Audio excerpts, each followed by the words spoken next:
আমরা আজকে তাকওয়া ফাউন্ডেশন আমাদের সম্মানিত বড় ভাই গাজী সাহেব সারা বাংলাদেশে যে কোনো দুর্যোগের সময় উনি এই খেদমতটা করে আসছে বহু বছর করে।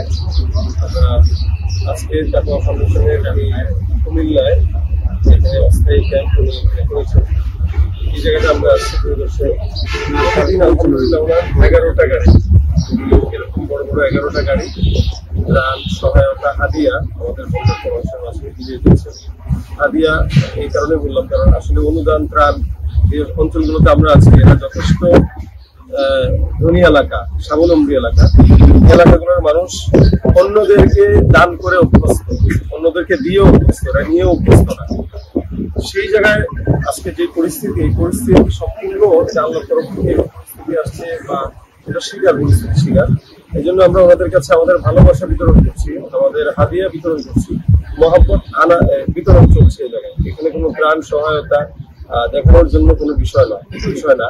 তো আলহামদুলিল্লাহ আজকে উনি এই গাড়িগুলো নিয়ে এখন অনেক জায়গায় অলরেডি মাল চলে গেছে, এখন সকাল থেকেই চলতেছে। আলহামদুলিল্লাহ আমরা কলরব থেকে এই জায়গায় আসছি ওনাদের সাথে কাজে সম্পৃক্ত থাকার জন্য। আমাদের বন্ধু জামাত সাহেব ইয়াসির হারেসা বাবু সহ আল্লাহ পাক গাজী উসমান ভাইকে এই কাজটি, গাজী আকুব ভাইকে এই কাজটি আরো অনেক দূর, আরো ব্যাপকভাবে পরিচালিত করার তৌফিক দান করুন। আমরা বাংলাদেশে অলরেডি সুন্নাহ ফাউন্ডেশন, জাতীয় ওলামা ইমাম পরিষদ, ইমাম পরিষদের থেকে দেখেছি অনেক কাম যাচ্ছে। পাশাপাশি তাকওয়া ফাউন্ডেশনটাও কিন্তু প্রায় সমপর্যায়ের কাজই করছে।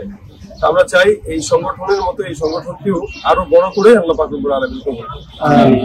আজকে কলরব পরিবার থেকে যে সমস্ত ভাইরা আসছে, আমরা তো সবাই তাদের ভক্ত, তাই না? আমরা তাদের সঙ্গীত না পেলে অনেক কিছু হারিয়ে ফেলতে পারি। তো আল্লাহ তাআলা তাদেরকে এই প্রতিভা দান করছে, সেই প্রতিভার মধ্যে তারা অটল থাকে। আমাদের যে কাজের স্কিল জীবনা তাদের মাধ্যমে আরো বেশি বেড়ে যায় আলহামদুলিল্লাহ। আমাদের সকাশ ভাই জামাত সাহেব, আমাদের সাইদ সাহেব, তারপরে ইয়াসিন মাওলা ইয়াসিন, তারপরে বড় হয়ে গেছে তাহসিন, তারা আসার কারণে আমি অন্তর থেকে তাদেরকে বরাবর জানাই, দিল থেকে দোয়া করি। আমরা যে সমস্ত আমলের মধ্যে সবগুলো দেওয়া হচ্ছে, আল্লাহ যেন একটা বার্তা থেকে দান করে থাকে এবং আল্লাহ তাআলা তারা যেন আমাদেরকে যে দোয়া ভালোবাসা পৌঁছায় ওইগুলো যেন প্রত্যেক ভক্তের কাছে পৌঁছাতে পারে, সেই দোয়া চাই। তাকওয়া পরিবারের পক্ষ থেকে আবারও সকলকে শুভেচ্ছা অভিনন্দন। জাযাকুমুল্লাহ। আসসালামু আলাইকুম ওয়া রাহমাতুল্লাহ। ইসলাম অ্যান্ড ভোকাল, সত্যের আলো ছড়াই প্রাণে প্রাণে।